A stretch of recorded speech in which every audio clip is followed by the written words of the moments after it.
নমস্কার বন্ধুরা, বাসন্তী কিচেনে আপনাদের স্বাগত।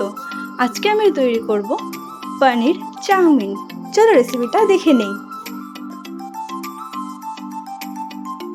প্রথমে আমরা একটি কড়াইতে জল দিয়ে তার মধ্যে সামান্য নুন ও সামান্য সাদা তেল দিয়ে নেড়েচেড়ে নিচ্ছি। এখন এর মধ্যে আমরা চাউমিনগুলো দিয়ে দিচ্ছি। চাউমিনগুলো দিয়ে নেড়েচেড়ে নেব। চাউমিনগুলোকে আমরা ভালো করে সেদ্ধ করে নেব। চাউমিনটা সেদ্ধ করা হয়ে গেছে, এখন নামিয়ে নিচ্ছি। এটাকে আমরা ঠান্ডা জল দিয়ে ধুয়ে নেব। এখন একটি কড়াইতে তেল দিয়ে এর মধ্যে পনিরগুলো দিয়ে দিচ্ছি। পনিরগুলোকে আমরা লাল লাল করে ভেজে নেব। পনিরগুলো লাল লাল করে ভাজা হয়ে গেছে, এখন নামিয়ে নিচ্ছি। ওই তেলে কুচনো পেঁয়াজ দিয়ে, কুচনো রসুন দিয়ে, কুচনো টমেটো দিয়ে, কুচনো কাঁচা লঙ্কা দিয়ে নেড়েচেড়ে নিচ্ছি। এটাকে আমরা হালকা ভাজা ভাজা করে নেব।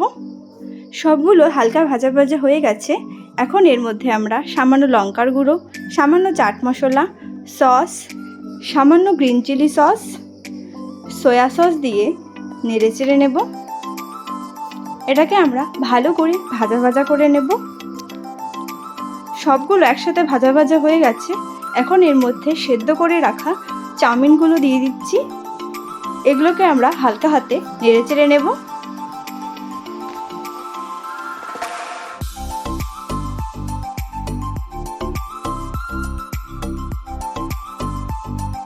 ভালো করে নেড়েচেড়ে নিয়ে এখন এর মধ্যে আমরা ভেজে রাখা পনিরগুলো দিয়ে নেড়েচেড়ে নিচ্ছি।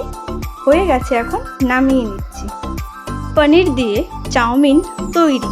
আপনারাও বানিয়ে দেখবেন, খুবই ভালো লাগবে খেতে। রেসিপিটা ভালো লাগলে লাইক, শেয়ার ও কমেন্ট অবশ্যই করে দেবেন। ধন্যবাদ।